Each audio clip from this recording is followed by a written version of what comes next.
Paano lagyan ng photo control switch itong ilaw sa labas?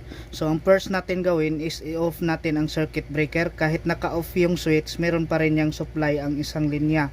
So kailangan para safety, off natin ang circuit breaker. Next, putulin natin ang linya dito para maikabit natin ang photo control switch.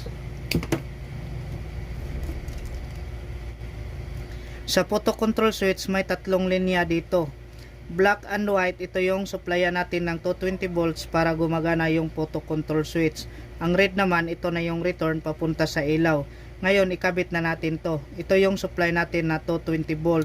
So ngayon, itong dalawang linya, supplyan natin to ng 220 volts. Kabit lang natin dito. Dito naman sa kabilang linya. So maline to line or live to neutral, okay lang to kahit magkabaliktad yan.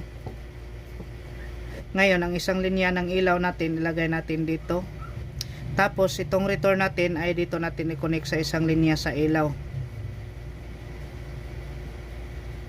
Ngayon, lagyan na natin ng electrical tape.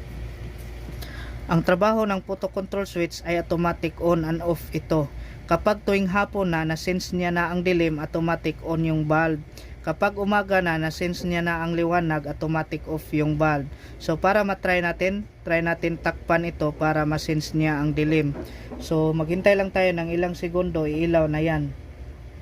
Yan, makikita nyo, automatic on siya kapag nakasense siya ng dilim. So kapag umaga na, na-sense niya na ang liwanag, so automatic off na yan.